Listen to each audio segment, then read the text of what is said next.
बिस्मिल्लाहिर्रहमानिर्रहीम, अस्सलामु अलैकुम वरहमतुल्लाहि वबरकातुहू। मैं उम्मीद करता हूँ कि आप सब खैरोफियत से होंगे। आज का सेशन इसका एक प्रॉपर आज के सेशन का एक बैकग्राउंड है। मैं उसको मुख्तसर बता के फिर इसको थोड़ा सा मैं आगे प्रोसीड करूँगा। मैं चाहूँगा जज साहब की भी इनपुट आ जाए, उसके बाद फिर मैं अपना मौजू जो मेरा हिस्सा है वो मैं बातचीत कर लूँगा। ये दरअसल तो सेशंस की सीरीज़ जो 4 सेशंस हमने डिज़ाइन किए, इनका बैकग्राउंड तो हमारा जो विंग है आस्क के नाम से, आओ सुलह करें के नाम से, जिसको ADR विंग भी कहते हैं, मसालियत का विंग भी कहते हैं, जिसे आज से तकरीबन 3 साल पहले जस्टिस अनवारुल हक साहब ने इसका आगाज़ किया अपनी रिटायरमेंट के बाद।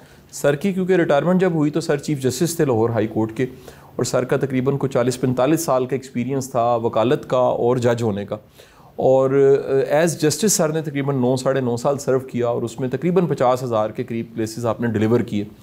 वो जो सारा टाइम था, सर के जो मुशाहिदात थे, जो एक्सपीरियंस था, ये बड़ी खुशाइन बात थी कि सर रिटायरमेंट के बाद सर ने एक ऐसा काम किया जो अपनी नोयत पे वन ऑफ दी मैं कहता हूँ यूनिक वर्क है। और ये मसालियत का काम जिसको 3 साल गुजर चुके हैं, इसमें कुछ 1400 के करीब हमारे पास केस हैं और ये फ़ी सबिलिल्लाह हम सुलह करा देते हैं। कोर्ट्स के पैरेलल हमारे पास वो सब कॉन्फ्लिक्ट्स जो मियाँ बीवी के झगड़े हैं वो हमारे पास आ जाते हैं। कुछ हमारी ऑब्जर्वेशंस हैं, कुछ हमारे मुशाहिदात हैं, और आइंदा दिनों में हम चाहते हैं इसको प्रॉपर पब्लिश भी किया जाए। ये किताबी शक्ल में भी चीज़ें आएँ, रिसर्च की शक्ल में पब्लिश भी हों, इस पर रिसर्च भी की जाए। लेकिन जो हमारा रोल है कम अज़ कम इदारे का, उसमें जो कुछ हमने सीखा, जो तजुर्बात मुशाहिदात ऐसे थे जो बड़े अहम थे, हम चाह रहे थे कि लोगों को वो ज़रूर बताएं।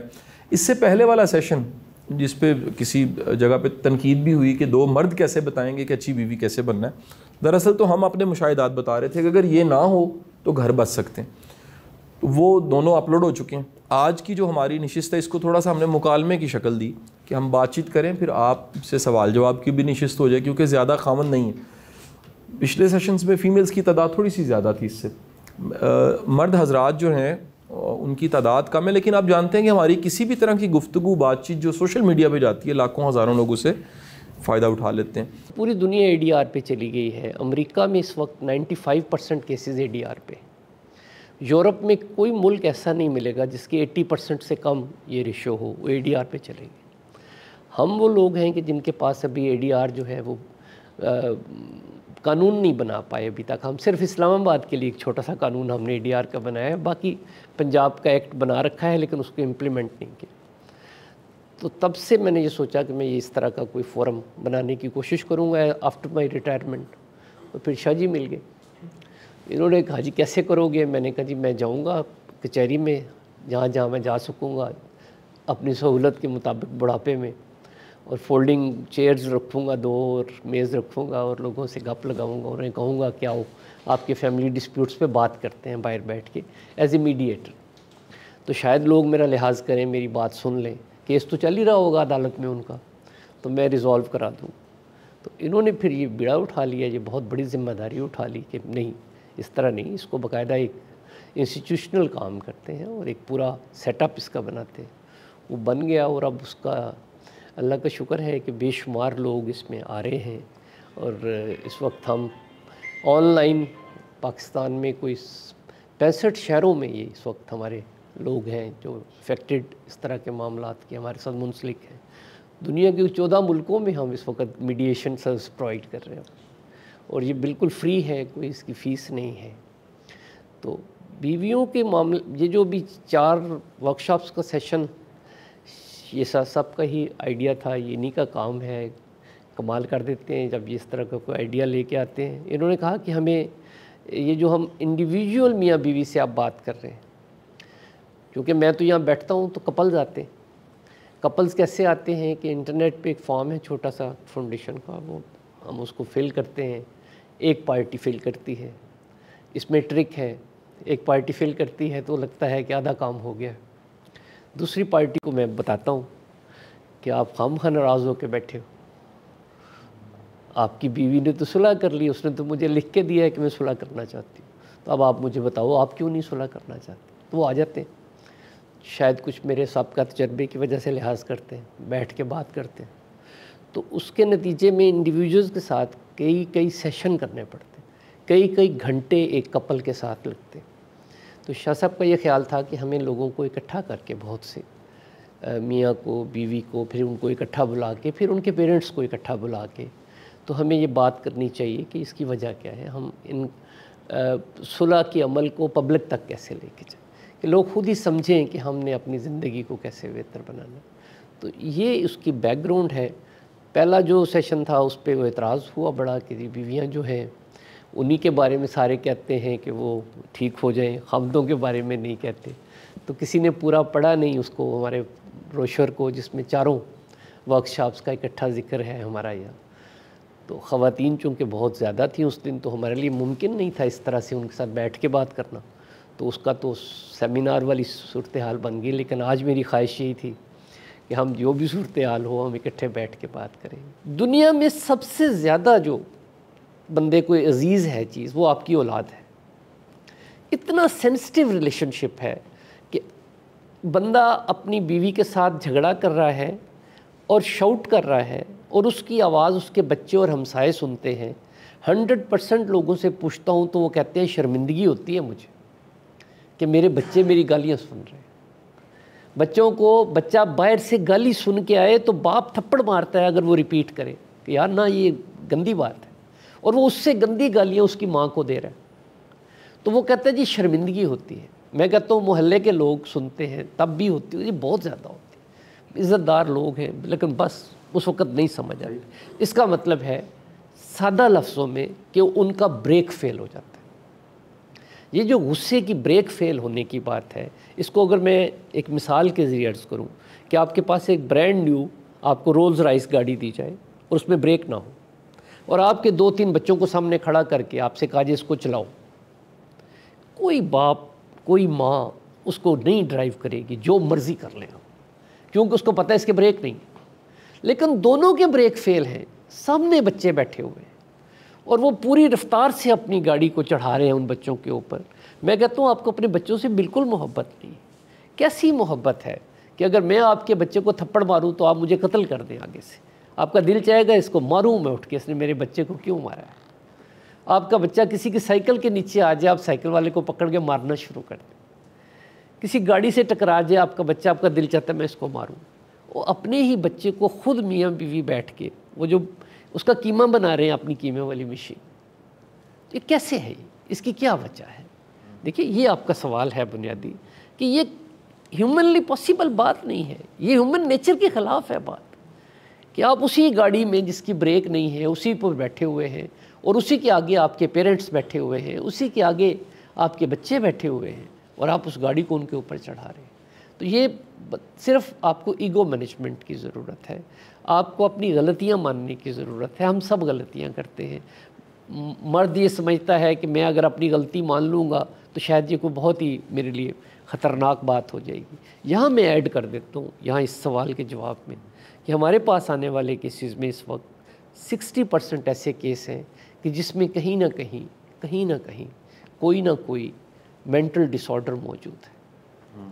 हमारे यहाँ फ़्लू के लिए डॉक्टर के पास जाते हैं। मैं सुबह से मुझे बुखार और फ्लू है आज, तो मैं एंटीबायोटिक खा चुका हूँ, मैंने 2 और गोलियाँ भी खाई हैं, अभी एक एंटी एलर्जी भी खाई है आपके साथ मिलने से पहले। फ़्लू को भी मैं माइंड करता हूँ कि ना हो, हार्ट का मसला हो जाए एम्बुलेंस में उठा के आप मुझे ले जाएंगे, फटाफट हॉस्पिटल पहुँचाओ। किडनी का प्रॉब्लम हो ले जाएंगे। वो ये क्यों नहीं हम मानते कि मेंटल डिसऑर्डर भी होता है जो इनसे ज़्यादा है और उसके कॉन्सिक्वेंसेस के ज़्यादा है, उसके ख़तरनाक कॉन्सिक्वेंसेस। लेकिन हम में से कितने लोग हैं जो फ्रैंकली इस बात को मान जाएं कि चलो चलते हैं किसी साइकेट्रिस्ट के पास, उससे अपना गुस्सा कंट्रोल करने वाली दवाई लेते हैं।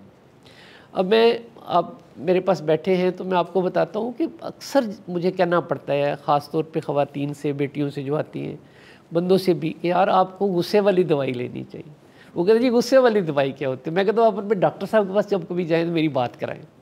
तो अगर वो किसी भी बीमारी के लिए भी डॉक्टर के पास जाता है, मैं उसे कहता हूँ कि आप इसको देखें, इसकी ये प्रॉब्लम्स हैं, अगर आप इसको किसी साइकेट्रिस्ट के पास रेफ़र कर दें या ख़ुद को ऐसी मेडिसिन ज़रूरी समझते हो कि इसका जो बहुत ज़्यादा इसका एंग्जाइटी है, टेंशन है, इसको कंट्रोल कर सकें, तो वो मेंटल डिसऑर्डर्स के बारे में भी, ये जिस तरफ आपने सवाल किया है, ये डायरेक्ट उससे रिलेट करती है बात कि हम लोग अगर अपनी ब्रेक नहीं लगा सकते और इस पर शर्मिंदा होने के बावजूद ब्रेक नहीं लगा सकते, तो फिर हमें लाजमी तौर पे जाना चाहिए किसी ऐसे माहिर के पास कि जो हमें इस बारे में मशवरा दे। छोटी छोटी मेडिसिन हैं, अब तो इतनी कॉमन मेडिसन है सेक्रेटरी में, पहले मिलती नहीं थी, बाहर से मंगवानी पड़ती थी, अब पाकिस्तान में बन रही है मेडिसिन। और एक ज़्यादा से ज़्यादा 2-3 हफ्ते में बंदे का वो जो एंजाइटी और टेंशन का लेवल है कि उसकी ब्रेक फेल है, उसकी ब्रेक कंफर्टेबली ठीक हो जाती है। अक्सर ब्रेकें तो हम खुद ही यहाँ ठीक कर देते, गुफ्तगू से भी उसको समझ आ जाती है कि मैं हाँ मेरी ब्रेक में प्रॉब्लम है, क्योंकि अक्सर आपको पता है कि ब्रेक में कचरा शचरा आ जाता है, वो मैं खुद ही साफ़ कर देता हूँ। लेकिन जहाँ ये प्रॉब्लम है, मैं किसी को कहूँ कि डॉक्टर के पास जाए, उसको जाना चाहिए। किसी भी बंदे को इस तरह का प्रॉब्लम है कि उसके बच्चे सामने बैठे हैं, उसको लगता है मेरे बच्चे कुचले जा रहे हैं, मैं खुद अपने बच्चों को मार रहा हूँ, तो ये फीलिंग उसकी जो है, उसको इस फीलिंग के साथ डॉक्टर के पास लाजमी जाना चाहिए। अगर वो नहीं जा रहा, फिर भी अपने आप को दुरुस्त और सेहतमंद समझता है, तो फिर उसमें खुदा न खास्ता डिज़ास्टर का ख़तरा तो है। जब शादीशुदा होते हैं तो बाद का ये होता है कि वक्त के साथ साथ आपस में रिश्ता तल्ख हो जाता है, जख्मी हो जाता है रिश्ता। इसको रिपेयर करने के लिए कहाँ से आगाज़ किया जाए? दूसरा हिस्सा इसका ये है कि हमारे यहाँ शादी से पहले क्या बच्चे को और बच्ची को इसके लिए तैयार नहीं किया जाना चाहिए कि वो एक किरदार अदा करने जा रहे हैं, जिम्मेदारी होगी, तो वो कैसे? जी बहुत अच्छे दोनों सवाल हैं जी। पहले सवाल का जवाब तो मैं पहले देना चाहूँगा आपको। देखिए, जब किसी को कोई छोटी सी इंजरी आ जाए, कोई ज़ख़म हो जाए, कोई फोड़ा फिंसी निकल आए, तो हम उस पर मरहम लगाने से पहले उसको डिसइंफेक्ट करते हैं। अब किसी डिस्पेंसर के पास भी चले जाएं, क्वैक के पास भी चले जाएं, वो पहले उसको स्पिरिट से साफ़ करते हैं। हम वो बदनसीब लोग हैं कि जो अपने ज़ख्मों को उधेड़ते रहते हैं, दवाई नहीं लगाते उस पर, उसको डिसइंफेक्ट नहीं करते। हम वो काज नहीं तलाश करते कि ये ज़ख़म क्यों हुआ है, इसमें इन्फेक्शन क्यों हुई है, पहले इन्फेक्शन ख़त्म करनी चाहिए। अगर हम उसको मरम शरम लगा के उसको आर्जी तौर पे मुंदमिल भी कर लेंगे उन ज़ख्मों को जिनकी तरफ आपने इशारा किया, तो वो पर्पज़ पूरा नहीं होता उससे। हमें ख़ास तौर पे इस बात पे तवज्जो देनी चाहिए कि हमें कहाँ से इस मामले को ठीक करें कि आइंदा ये इंजरी काज ना हो। देखिए, आपको कितने हम अजीब मुआशरे में रहते हैं कि अगर खुदा ना खास्ता मेरी गाड़ी लग जाए तो मैं फ़ौरी तौर पे उसको डेंटर पेंटर के पास ले जाता हूँ ठीक कराने के लिए। अगर मेरे घर में कोई बिजली की वायरिंग में कोई प्रॉब्लम हो जाए, मैं फ़ौरी तौर पे इलेक्ट्रीशियन को बुला के उसको ठीक कराता हूँ। मेरा फ्रिज ऐसी ख़राब हो जाए, मैं कोशिश करता हूँ जल्द से जल्द किसी को बुलाऊँ और उसको ठीक कराऊँ। ये वो डिसऑर्डर्स हैं जो घर में फ़िज़िकल चीज़ों में होते हैं। लेकिन वो डिसऑर्डर्स, वो प्रॉब्लम्स, वो इंजरीज़ जो एक दूसरे को गालियाँ दे के, एक दूसरे पे तशद्दुद करके, एक दूसरे पे शाउट करके हम काज करते हैं, उन इंजरीज़ को हम किसी डॉक्टर के पास नहीं लेके जाते। हमें सबसे बड़ा प्रॉब्लम इसमें ये आ रहा है कि जो लोग अपने इन इश्यूज़ को लेके जिन लोगों के पास जाते हैं, वो बेचारे जांच ना होने की वजह से, वो उस हुनर से नावाकिफ़ होने की वजह से बाज़ औक़ात उन चीज़ों को, उस प्रॉब्लम को बढ़ा देते हैं। बहुत करीबी रिश्तेदार, इवन पेरेंट्स। मैं सबसे कहता हूँ कि अगर आपको कोई प्रॉब्लम है तो आप किसी गैर जानबदार आदमी को तलाश करें। ये मैं पहले कहता था लोग दोस्तों से, जब मैं वकालत करता था, जब मैं जज था, तो उस वक़्त किसी को शायद मुझे ये कहना मुनासिब भी नहीं लगता था। अब जब कि मैं ख़ुद वॉलंटियर हूँ, मैं लोगों की एक कॉल के फासले पे बैठा हूँ और मैं किसी को जानता तक नहीं कौन लोग कॉल करने वाले। रिसेंटली एक बच्चे को मैंने कहा अपनी बीवी को ये ख़र्चा तुम वादा करोगे 10,000 रुपये महीना दोगे तो आपको 80 आएगी, सुन के कि उस बच्चे ने मुझे रिफ्यूज़ कर दिया, मैं लिख के नहीं देता। मैंने कहा नहीं मुझे लिख के दो। कहते जी आपको कानून का नहीं पता, मैं फंस जाऊँगा लिख के। तो फिर मुझे उसको तारफ़ कराना पड़ा। मैंने कहा मेरे बच्चे, आप मुझे थोड़ा सा कानून मुझे भी आता है, तुम मेहरबानी करो ये लिख दो, तेरी बीवी खुश हो जाएगी। मेरी बेटी है, इसको वाइट पेपर में मैं लिखवा रहा हूँ आपसे, तो कितनी अच्छी बात है, इसी बात पे खुश है। वो कहती है मुझे लिख दे, मैं राज़ी हूँ। तो आपको लिख देना चाहिए जब देने के लिए तैयार हो। कहते नहीं जी आपको कानून का नहीं पता। तो ये जो हमारा मामला है कि हम किसी के साथ मशवरा करें, हम किसी के पास जाएं। जैसे हम इलेक्ट्रीशियन और इसी मैकेनिक को बुलाते हैं अपने घर में, देखिए वो कोई बहुत आइडियल इंजीनियर्स नहीं होते। गली मोहल्ले के बच्चे बिल्कुल अनपढ़, उन्होंने काम सीखा हुआ है, और हम अपनी लाखों रुपए की वो इंस्टॉलेशन है उनके हवाले कर देते हैं कि वो कर दो ठीक। और वो अपने तरीके से खोल के ठीक कर देते हैं। आपकी 50 लाख रुपए की गाड़ी को एक अनपढ़ मिस्त्री ठीक कर देते हैं। हम अपने इस तरह के मामलात को लेके ऐसे लोगों के पास क्यों नहीं जाते कि जो आपकी इस मामले में, पर्टिकुलर मामले में हेल्प करें? पहला सवाल आपका। दूसरा सवाल आपका था कि हमें मैरिज से पहले बच्चों को इसकी तरबियत देनी चाहिए। मैं ख़ुद उन बदनसीब वालिदैन में से हूँ कि जो बच्चों की शादियाँ करने से पहले हमने इस बात का ध्यान ही नहीं किया कि एक नई जगह जा रही है बेटी हमारी या बेटा हमारा शादी करने जा रहा है, तो ये एक नई ज़िंदगी गुजारेगा, तो इसको हमने सिखाया ही नहीं कि कैसे तुमने चलाना है इसका। अगर एक ड्राइविंग सीखे बगैर हमने एक गाड़ी उसके हवाले कर दी है, ड्राइविंग नहीं सिखाई, तो आप सोचें कि उसमें क्या प्रॉब्लम्स आएंगे, बेशुमार प्रॉब्लम्स आएंगे। ये जो रिश्ते हैं, जो नए रिश्ते हैं, जो सास का रिश्ता है, जो ससुर का रिश्ता है, कितनी बच्चियां मेरे पास आती हैं जो मुझे ये बताती हैं कि जब तक मेरे ससुर ज़िंदा थे मेरे घर के हालात अच्छे थे, जब से वो फोत हुए हैं बेड़ा गर्क हो गया जी, बिल्कुल अब तो मेरी सास मुझे कुछ करने ही नहीं देती। अब क्या मसला है? जेन्युइन इश्यू है। बेवा माएँ घर में बहुत बड़ा प्रॉब्लम है, अदम तहफ़्फ़ुज़ का शिकार हो जाते हैं। जब तक खामद ज़िंदा है उसको कोई परवाह नहीं कि उसका बेटा उसको पूछता है नहीं पूछता, उसको मेडिसिन ला के देता है नहीं ला के देता, उसने वो बड़े मियाँ को ही कहना है अपने को कि ये मेरी मदद कर। जो ही उसकी डेथ होती है हस्बैंड की, ख़वातीन की उम्र ज़्यादा होती है। मैंने 14 साल अपनी माँ के साथ गुजारे हैं, बेवा माँ के साथ, तो मैंने देखा पूरी नफ्सियात बदल जाती है। वो ना चाहते हुए भी डिफेंसिव हो जाती है, हर वक्त इस खौफ में होती है कि इसकी ज़्यादा तवज्जो बीवी की तरफ है, मेरी तरफ कम है, वो उसको नापती रहती है हर वक्त। तो ये हर घर में है।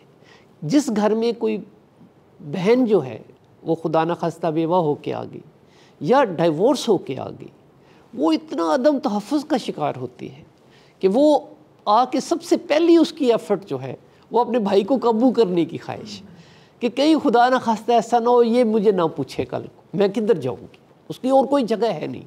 हम लोग इतने इस मामले में बेहिस हैं कि हम बिल्कुल एफ़र्ट्स नहीं करते कि हम ऐसी बहनों की शादियों के लिए कोशिश करें, उनके लिए मुनासिब, उनको किसी जॉब उनको दिलवाएं, उनको मसरूफ़ करें, उनको किसी न किसी काम पे लगाएं। वो घर में बैठी है और बेचारी बस इस पॉलिटिक्स में पड़ी हुई है कि ये मेरा भाई मेरे हाथ से ना निकले। तो ये जो एक रेस है घरों में, ये जो हमारा घरों के अंदर ये जो ज़ख्मों की आपने बात की, ये सारी इंजरीज़ यही हैं, ये ज़ख्म हम खुद अपने आप को लगाते हैं। तो ये होना चाहिए शादी से पहले, बिल्कुल मैं इससे एग्री करता हूँ। शाह साहब ने तो भी एक एफ़र्ट शुरू कर दी है कॉलेजेस में, यूनिवर्सिटियों में जाके बच्चों से बात करने की कि हम उनसे कहें कि लड़ के ना आना, इससे पहले कोशिश करना लड़ाई ना हो। तो इसमें सवाल ये है कि जब हम अपने माशरे में देखते हैं तो बहुत ही कम, मतलब सिर्फ 1 या 2% में घराने ऐसे मिलते हैं जो आपस में खुश हैं, वरना बहुत बड़ी तादाद जो है वो मियाँ बीवी का रिश्ता बस किसी कल्चर की बेस पे चल रहा है, बच्चे हो गए हैं चल रहा है, अलग नहीं हो सकते, फैमिलीज़ के इश्यूज़ हैं और सारे मामला हैं। तो ये बहुत बड़ा एक जो है वो एक परेशानी है कि मियाँ बीवी का रिश्ता बहुत बड़ी जो है तादाद में नाकाम हो रहा है। तो आया कि अब जो हम तरह मतलब मेरी तरह के स्टूडेंट्स हैं जिन्होंने भी आगे ज़िंदगी के बहुत सारे मराहल को तय करना, उनके लिए क्या आपकी एडवाइस है? आया कि इस माशरे में हम किस तरह अपने आप को मैनेज करना? जी, एक तो ये बात आपकी जो है किसी हद तक दुरुस्त है कि बहुत बड़ी तादाद है ऐसे लोगों की जिनकी खानगी ज़िंदगी मुतासर है, लेकिन ये हर जगह ऐसा नहीं है। छोटे छोटे मामलात हर घर में हैं। जो मियाँ बीवी आपस में नहीं लड़ते, मैं उनके बारे में बहुत तशवीश में हूँ कि वहाँ डिज़ास्टर्स होते हैं, वहाँ डाइवोर्सेस सबसे ज़्यादा होती हैं। जो मियाँ बीवी आपस में लड़ लुड़ लेते हैं, जिनके यहाँ एग्जॉस्ट सिस्टम है, उनके यहाँ बहुत आसानी से ज़िंदगी गुजर जाती है। इम्प्रेशंस हैं हमारे बहुत से मिनहसुल कौम। मसलन आप किसी जज से पूछेंगे, वो कहेगा जी बार बड़ी सख्त है, ऐसे ही है, बार का बड़ा एटीट्यूड सख्त है। 9 साल से ज़्यादा मैं हाई कोर्ट में रहा हूँ, एक दिन कोई किसी किस्म की बदतमीज़ी अदालत में मैंने देखने को नहीं देखी। सबसे ज़्यादा केस मैंने डिसाइड किए हैं, हज़ारों केस किए, लेकिन कभी किसी एक वकील साहब से मेरी तलखी नहीं हुई। तो ये इम्प्रेशंस हैं हमारे। मैंने एक रिसर्च कराई थी एक ज़माने में, 1 या 2% वकला ऐसे होते हैं कि जो बार में, पूरी बार में ज़्यादा से ज़्यादा 2%, वैसे 1%, तो 1-2% लोगों की वजह से वो एक इम्प्रेशन बनता है। ये आपके सवाल से एक बहुत अहम बात की तरफ मैं आपकी तवज्जो मबजूल कराना चाहता हूँ, वो ये है जिस पे आप बहुत गौर करें, और ये सबसे आप समझें कि आज की सारी गुफ्तगू का सबसे इम्पॉर्टेंट पॉइंट यही होगा कि आप लोगों ने अपनी ज़िंदगी में ना कोई बीवी देखी है ना कोई खामन देखा है। आपने खामन देखा है अपने बाप को और बीवी देखा है अपनी माँ को। बाकी जितने बहन भाइयों के भी स्पाउसेस हैं उनको भी आपने देखा है ड्राइंग रूम में। इस बात को समझ लें आप।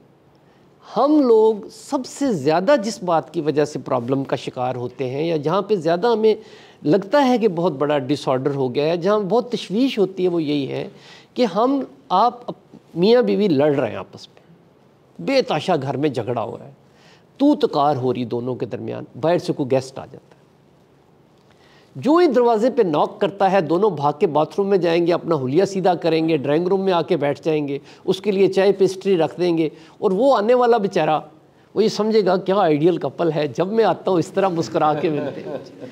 हम अपने करीब तरीन लोगों को भी ड्राइंग रूम में मिलते हैं। जो हमारे घर के ड्राइंग रूम का कल्चर और प्राइस है वो आपके बाकी घर से मैच भी नहीं करती अक्सर घरों में। तो हमने मसनूई बनाया होता है उसको। तो ड्राइंग रूम के कल्चर में मिलने वाले लोगों के बारे में ये गुमान करना कि सारी दुनिया आइडियल है, सारे लोग ठीक रह रहे हैं, ये गलत है। अगर आप झांक के देखेंगे तो आपको तो सजदे से सर उठाने की फुर्सत नहीं मिलेगी।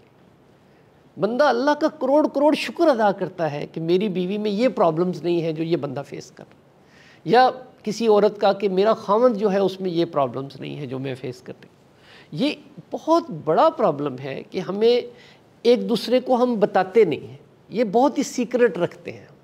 जब तक आपकी आवाज़ें नहीं ना जाती बाहर निकलती तो हम सारे ये समझते हैं कि ये आइडियल लाइफ में है। कोई आइडियल लाइफ में नहीं है। हम सारे लोग कहीं ना कहीं किसी न किसी जगह पे अपनी जॉइंट फैमिली सिस्टम की वजह से, अपने कल्चरल बैकग्राउंड की वजह से, कल्चरल बैकग्राउंड पे शाह जी का एक लेक्चर है, मैं आपको इनवाइट करूंगा अगर इसका वो रेफरेंस दे दें, कि जिसमें इन्होंने बताया कि हिंदू कल्चर में मियाँ बीवी का रिलेशनशिप था क्या। हज़ारों साल की हिस्ट्री है उसकी। बीवी को सती कर देते थे, बीवी के पास तो राइट ही नहीं था, कोई उसको जला देते थे साथ ही। खामद और बीवी हो गए, बस हो गए। क्रिश्चियन मैरिज क्या होती है, आप डाइवोर्स नहीं कर सकते। क्रिश्चियन बीवी मियाँ बीवी एक दूसरे को अदालत में जाना पड़ता है उन्हें। मुस्लिम हस्बैंड जो है वो डाइवोर्स कर सकता है, वो डाइवोर्स कर देता है। तो ये जो हमारा एक पूरा इसकी बैकग्राउंड है हमारे इस रिश्ते की, उसमें हमें ये देखना है कि हम कहाँ पे इन लोगों के साथ बैठ के डायलॉग करें, उन लोगों के साथ जो हमें ये बता सकें कि उनकी ज़िंदगी की क्या इश्यूज़ है। किसी न किसी करीबी दोस्त के साथ करीब हो के आप ज़रूर इसका जायज़ा लें। अच्छा सर, एक मैं रवैये की बात करना चाहूँगा जो उन रिश्तों को ख़राब करता है। सर रिसर्च ये बताती है कि हर दिन में एक आम इंसान 20,000 दफ़ा सांस लेता है सर। एक दिन में जो आंख ब्लिंक करता है सर, एक एवरेज इंसान आंख 14 से 19,000 दफ़ा ब्लिंक करता है सर।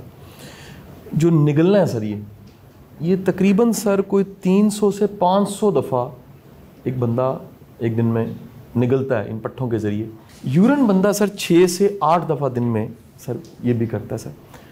हमारे यहाँ सर किसी एक एक्सप्रेशन को, एक मोमेंट को देख के हम जजमेंटल हो के मुकम्मल कह देते हैं बंदा गलत है या बंदा ठीक है।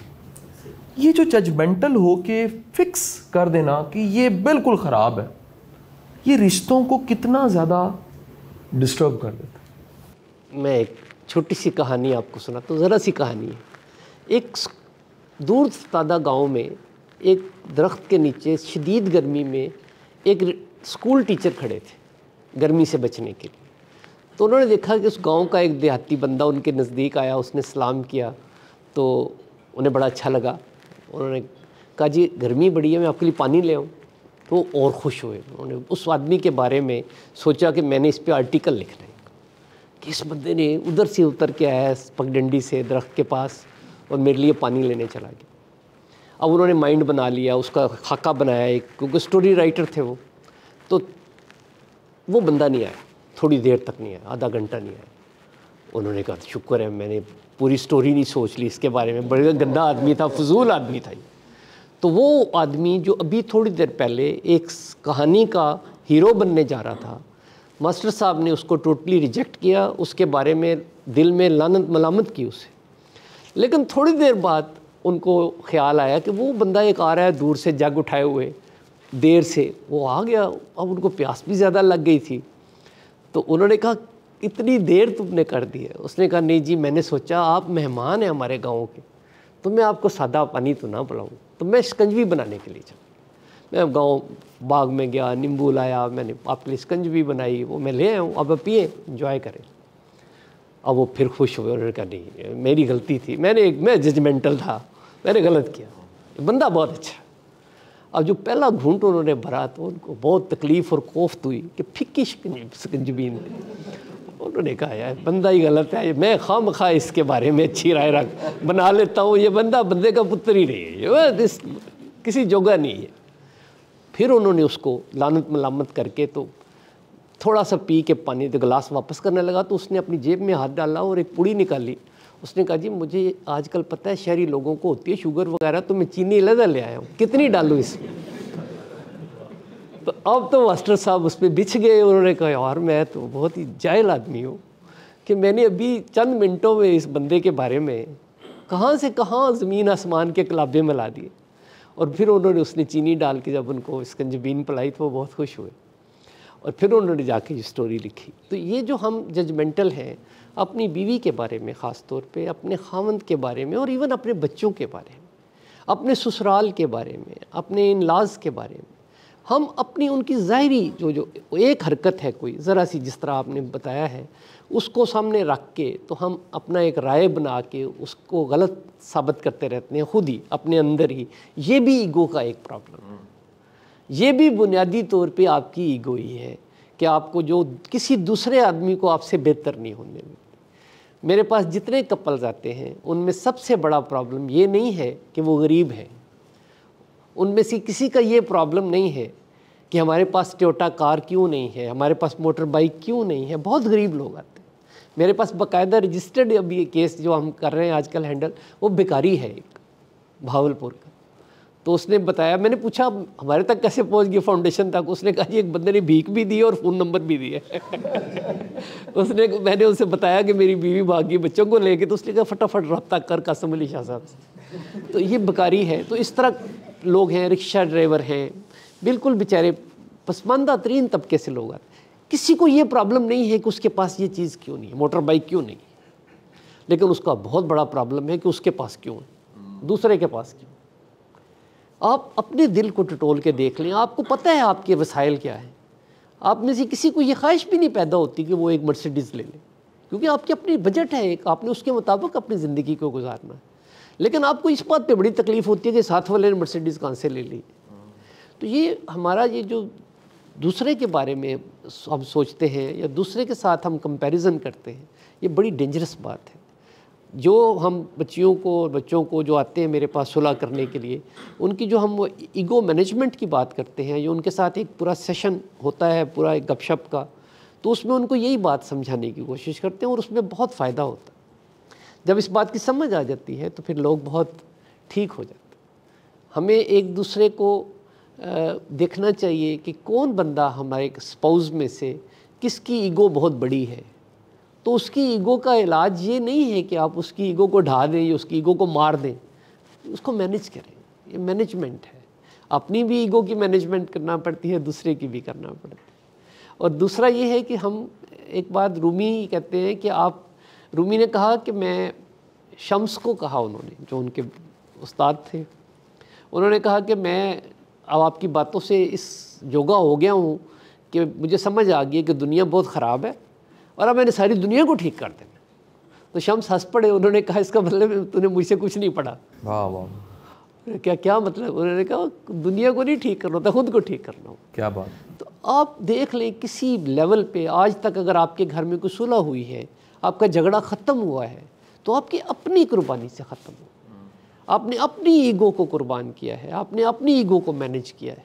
और ईगो होती नहीं, रिश्तों में क्या ईगो होती है, माँ बाप के साथ क्या ईगो होती है, बीवी के साथ क्या ईगो होती है। जिस औरत की तरफ आप सड़क पे देखें और उसके घर वाले आपको मर्डर कर दें कि देखा क्यों है घूर के, वो आपको सुर्ख कपड़े पहना के आपके घर में छोड़ गए, वहाँ ईगो क्या रहेगी उसकी?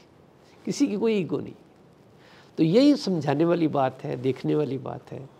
तो असल मैं तो इसलिए ये बैठा हूँ शाह जी की मेहरबानी से, यहाँ पे बैठता हूँ हफ्ते में 2 दिन, कि अगर कोई आ जाए इस तरह ईगो के मारे हुए लोग तो उनको हम समझा लें। कोई घर ऐसा नहीं, एक कपल नहीं मिला, एक कपल भी जिसके अंदर ये ख्वाहिश ना हो कि हमारी सुलह हो जाए। ये ख्वाहिश मौजूद होती है, ये ख्वाहिश कौमों में मौजूद है। इंडिया पाकिस्तान की इस वक्त बैकडोर डिप्लोमेसी हो रही, यूक्रेन और अमेरिका के मामले पे रशिया के दरमियान डिप्लोमेसी हो रही। क्यों हो रही है? इसलिए कि ख्वाहिश नहीं मरती सुलह करनी। सुलह करना ही चाहता है हर बंदा, कोई बंदा इस टेंशन में अपनी ज़िंदगी नहीं गुजारना चाहता, जांच नहीं। तो उसके लिए आना चाहिए, डिस्कस करना चाहिए। आप में से किसी को कभी ये पूछना हो कि मैं अपनी बीवी से, इतनी पेचीदा बीवी से कैसे सुलह करूं, तो मैं आपको बता दूंगा किसके साथ कैसे सुलह करूं, क्योंकि वो दोनों को ही एक दूसरे से ये पूछने की जांच नहीं है कि ये क्या चाहती है और मैं क्या चाहता हूँ। हम बताते भी नहीं। हम अनफॉर्चुनेटली, मेरी बहन मुझसे नाराज़ होती है, मुझे 2-3 महीने बाद पता लगता है। वो कहती है मैं तो उस बात पे नाराज़ हूँ जो 2-3 महीने पहले हुई। तो हम एक दूसरे के साथ, दोस्तों का नहीं पता चलता, कई दिन तक नहीं पता चलता कि वो मुझसे नाराज़। तो कम्युनिकेशन नहीं है हमारी। तो हमें कम्युनिकेशन स्किल को एडवांस करना चाहिए, बेहतर करना चाहिए, मुकालमा करना चाहिए। मुकालमे का मतलब है वाज नहीं है, लेक्चर भी नहीं है। मुकालमे का मतलब है किसी की बात को समझने की कोशिश करना, आपको पता चले कि ये चाहता क्या है, मुझसे क्या मसला क्या है इसको। तो अगर आप किसी से उस बैठ के उसका मसला पूछ लें तो इतनी मुश्किल ज़िंदगी से निकल के एक आसान ज़िंदगी में, एक बहुत टफ़ फेज़ में से गुज़र के एक बहुत कंफर्टेबल फेज़ में आ जाते हैं। कोई बड़ी प्रॉब्लम्स है नहीं। 10-12 तलाक़ें हमें कराना पड़ी हैं यहाँ पे भी, जहाँ पता चलता है कि वाकई ये बहुत बेजोड़ रिश्ता है। खुदा न खास्ता ख़ुदकुशी कर लेगी औरत, मर जाएगी, इनकी गलत शादी हो गई है। बेजोड़ शादियाँ बहुत हैं यहाँ पे। ये बड़ा इशू है एक, शादियाँ जो हैं वो हम सोच समझ के नहीं करते। लेकिन फिर इसमें बेहतर होता है कि अगर आप उसको मैनेज कर लें किसी तरह से, आप अपने आप को एडजस्ट कर लें, तो वो भी, ये तरीके बहुत हैं इसको करने के। नियत होनी चाहिए कि मैंने इसको ठीक करना है। अब ये जो आदत हो जाती है बंदे की कि जो हो गया बस ठीक है, उन्हें दिन स्त्री रहना मैं, ये गलत है। ये ना रहे, क्योंकि इसको तो ठीक किया जा सकता है। ह्यूमन नेचर है ये, आप उसको जब चाहें जहाँ चाहें मेंड कर सकते हैं, उसको ठीक कर सकते हैं, क्योंकि गिव एंड टेक है ना। झगड़ा है किस बात का? शाह जी बताते हैं, वासिफ अली वासिफ साहब का वो फिक्रा क्या है जी, कि जिससे छोड़ ही नहीं सकते उससे झगड़ा कैसा, और जिसको छोड़ ही देना उससे झगड़ा कैसा। तो जिसको नहीं छोड़ सकते उसे क्या झगड़ा, जो उसकी ख्वाहिश है उसको किसी तरह से मैनिपुलेट करते हैं, पूरा करते हैं। बच्चों के साथ कितना दिन में एकोमोडेट करते हैं। अगर कोई आदमी अपने क्लाइंट जितनी स्पेस अपनी बीवी को दे दे, मैंने 35 साल वकालत की, क्रिमिनल ऐसे लोगों से वास्ता पड़ा कि कराहत महसूस होती थी उनसे, लेकिन मैंने उनको स्पेस दी, अपने सामने बिठाया, उनको सोफ़ा सीट पे बिठाया, उनको कोल्ड ड्रिंक्स पिलाई, उनको खाना खिलाया। क्लाइंट है, इसको नाराज़ नहीं करना। बॉस को जो स्पेस देते उतनी दे दें बीवी को। अब दुकानदार को जितनी स्पेस देते, आपने 10,000 की चीज़ 8,000 की लेनी होती है, जो निगोशिएट करते हैं उसके साथ, करते हैं, रोज़ करते हैं, सारे औरतें ज़्यादा करती हैं। उतनी स्पेस भी नहीं देते स्पाउस को। हम डिस्कस करने के लिए तैयार ही नहीं होते, जगह देने को तैयार नहीं। स्पेस देने का ये मतलब नहीं है कि आप ये कहें कि ये पीछे हो जाए। स्पेस देने के क्लाइमेक्स ये है कि आप पीछे हो जाए। अब ये मैंने स्पेस देनी है भाई, तो स्पेस कैसे क्रिएट हो? ये तो नहीं हो सकता ना, पॉसिबल नहीं है मैथमेटिकली कि स्पेस क्रिएट ना हो। स्पेस क्रिएट करने के लिए थोड़ा सा आप विड्रॉ कर, आप ज़रा सा करेंगे, थोड़ा वो ज़्यादा कर। अच्छा सर, एक यहाँ मैं ना कंक्लूजन की तरफ मैं जाना चाहूँगा, उसके बाद हम चाय पे मज़ीद बातचीत कर लेंगे। सर आज सर ये सारे माशाल्लाह कोई 30-35 के करीब सर हस्बैंड्स मौजूद हैं सर, और ये सब सर अपनी ज़िंदगियों से निकल के अपने कामों को छोड़ के इस मौजू को, जैसा आप सर फरमाते हैं कि जो सुलह के लिए आ गया, दरअसल वो बहुत बड़ा इंसान, वो डिसाइड करके आया कि वो कुछ खैर ही चाह रहा है ना जी, यानी हिदायत चाह रहा है तो हिदायत मिल रही है उसको। इन सब का यहाँ पर आना सर, क्या एक वो टेक होम लेसन हो सकता है सर, साथ जाते हुए कुछ सबक हो सकता है? आज ये ऐसा जाके करें कि बेगमें कहें कि यार कहाँ पर हैं जज साहब और कहाँ है कासिम अली शाह साहब, ये कौन सी वैक्सीनेशन लग गई है, कौन सी गोली खिला दी है, क्या ऐसा कर दी है, कुछ सर ऐसा मैं चाहता हूं सर कि वो एक फौरी नतीजा तो सर निकले। ये तो देखें सर, इन्होंने कुछ बातें समझनी है, कुछ नहीं समझनी, कुछ किसी के लिए थी, कुछ बिल्कुल नहीं थी, कुछ इंतज़ार कर रहे हैं कि सारी बातें छोड़ें, वो चाय कौन सी जो हमने पीनी है। लेकिन सर वो कुछ साथ घर जाते, जिस तरह फलों की टोकरी हमने लिफाफा उठाया होता है, बर्फ़ी उठाई होती है, कोई सर घर जाते हुए एक ऐसा सबक जिसको ये पकड़ लें और आज इम्प्लीमेंट करें। पहली टिप ये है कि आपकी बीवी जितनी मर्जी नाराज़ है, उसने खुला का केस भी किया हुआ, वो आपसे सुलह करना चाहती है। खुला का केस करने वाली बीवियां मेरे पास बैठी हैं, तलाक लेके खुला की डिग्री लेके आके बैठी हैं, फतवे ढूंढ रही हैं कि मैं पछता रही हूँ, ये गलत फैसला हुआ है मुझसे। ये क्या वजह है इसकी वजह ये है कि हम लोग जब तक हमें कोई झटका नहीं लगता, जब तक हम कोई बड़ा सदमा बर्दाश्त नहीं कर लेते, तब तक हम अपनी रिपेयर की तरफ तवज्जो नहीं देते। कितने ही दोस्त हैं आप में से, अगर गाड़ी में बहुत ज़्यादा खड़का हो तो टेप रिकॉर्डर ऊंचा करके लगा लेते हैं म्यूज़िक, कि यार आवाज़ ज़्यादा आती, गाड़ी की म्यूज़िक ऊंचा कर लेते हैं। तो ये म्यूज़िक ऊंचा ना करें, आप जाएँ, आप देखें कि आपकी बीवी को आपसे बेसिकली क्या प्रॉब्लम, कि चाहती क्या। कोई बीवी ऐसी है दुनिया में कि जो छोटा सा गिफ्ट दें आप उसे। एक बच्ची मेरे पास आई है, वो PhD है, वो कहती सर वो मेरे लिए प्रेजेंट लेके आता है, मुझे प्रेजेंट नहीं चाहिए, मुझे प्रेजेंस चाहिए। तो समझ लो इस बात को। अब घर जाओ, जाकर सब बैठ जाओ, गपशप लगाओ, पूछो उसे को मैं आ गया हूँ, मोबाइल फ़ोन ऑफ कर दो अपना। सिर्फ इतना करके अपनी बीवी से कहें कि आज मैंने जितने देर तेरे साथ बैठना है मोबाइल फ़ोन नहीं खोलना। देखिए कितनी खुशी होगी। कितने लोग हैं, कितनी बीवियां हैं जो आपको सिर्फ ये फरमाइश करती हैं बेचारी कि मुझ पे लानत भेजो, मुझे दफ़ा करो, बच्चों को टाइम दो। हम में से कितने लोग हैं जो बच्चों को भी टाइम नहीं देते, अपने पेरेंट्स को भी टाइम नहीं दे पाते। हमें इस बात का प्रॉब्लम है कि हमें सक्सेस और हैप्पीनेस का फ़र्क नहीं पता। देखिए मैं चीफ जस्टिस बन रहा हूँ, ये मेरी सक्सेस है। ये जो मैं काम कर रहा हूँ इसमें मेरी हैप्पीनेस है। इसमें ज़मीन आसमान का फ़र्क है। वो 50,000 केस खुदा की कसम कोई मान्य नहीं रखते हाई कोर्ट में जो मैंने फैसला किया। पैसे लिए, मैंने तनख्वाह ली, मराहत ली, इज़्ज़त कराई सब लोगों से, काम कर दिया, कोई कमाल नहीं किया। वो सक्सेस है चीफ जस्टिस बन जाना। हैप्पीनेस कोई और चीज़ है, उसका सक्सेस से कोई ताल्लुक़ नहीं। हम सारे लोग अपनी सक्सेस के चक्कर में अपने ख़ानदानों की खुशी ख़त्म कर रहे हैं, अपने बच्चों को टाइम नहीं दे रहे, अपनी बीवी को टाइम नहीं दे रहे, माँ बाप को टाइम नहीं दे रहे। माँ बाप जब नहीं रहते फिर समझ आती, जब वो चले जाते। मैं सब जोड़ों को अब इंसिस्ट करता हूँ कि कैंसर वार्ड में जाएं, शौकत खानम में 3 मरीज़ों के नाम लिख के लाएं जिनसे वो मिलें, सलाम करके आएँ उनको। कब्रिस्तान जाएं, अपने बुज़ुर्गों की कब्रें देखें, बहुत ऊंचा ऊंचा बोलने वाले लोगों की कब्र पे जाएं, बड़े बड़े लोगों की कब्रें देखें और समझिए इस बात को कि आर्जी सी ज़िंदगी है, आज है कल नहीं होना, एक लम्हे का नहीं पता। कितने लोग हैं यहाँ पे जिनको बेचारों को सुलह का मौका नहीं मिला, फौत हो। 3-4 केस हमारे पास ऐसे। तो अब मैं एक दिन की छुट्टी नहीं करता यहाँ से कि खुदा ना खास्ता कल मैं ना हूँ सुलह कराने वाला, खुदा ना खास्ता इन दोनों में से कोई ना हो। तो मैं चाहता हूँ ये सुलह करके इस दुनिया से रुखसत हूँ। सारे सुलह करना चाहते हैं।